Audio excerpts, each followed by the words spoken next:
പരിചയമില്ലാത്ത സുഹൃത്തുക്കളോട് ഞാൻ എൻ്റെ പേര് ഓമർ ഷെരീഫ് എന്ന് പറഞ്ഞിരുന്നു. അപ്പോൾ ഓമറെ എന്നാണ് വിളിക്കുന്നത്. പക്ഷേ എന്തോ ഒരു സമയത്ത് ഞാൻ കൂട്ടുകാരുമായി നടക്കുമ്പോൾ എൻ്റെ പോക്കറ്റിൽ നിന്ന് എൻ്റെ ഐഡൻറ്റിറ്റി കാർഡ് താഴെ വീണു. അതൊരുത്തൻ എടുത്തു നോക്കിയിട്ടിട നിൻ്റെ പേര് ഓമർ എന്നല്ല മമ്മൂട്ടി എന്നല്ലേ എന്ന് ചോദിച്ചു.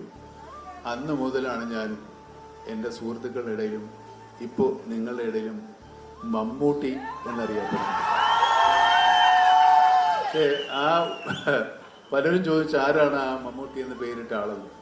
പലരും സ്വമേധയ മുന്നോട്ട് വന്ന് ഞാനാണെന്ന് പറഞ്ഞവരുണ്ട്. പക്ഷേ എനിക്കറിയാവുന്ന എനിക്ക് പേരിട്ട മമ്മൂട്ടി ദാണ്ട് അവിടെ ഇരിപ്പുണ്ട്. നിങ്ങൾക്ക് കാണാൻ വേണ്ടി ഞാൻ പുള്ളിയെ ഒന്ന് ഇങ്ങോട്ട് വിളിക്കും.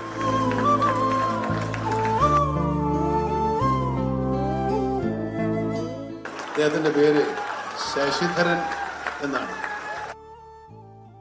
പലരും എന്നോട് ചോദിച്ചിട്ടുണ്ട്. ഞാൻ ഇയാളെ ഒളിച്ചു വെച്ചിരിക്കുകയായിരുന്നു, പുറത്തു വിടാതെ, ഒരു സർപ്രൈസ്. ഇങ്ങനെ 4 പേര് കാണുക ഇയാളെ പരിചയപ്പെടുത്തണമെന്ന് എനിക്ക് വലിയ ആഗ്രഹമുണ്ടായിരുന്നു. അത് ഏതായാലും ഈ ഫോർത്തോസിൻ്റെ ഇവയിൽ തന്നെ ആയിരുന്നു.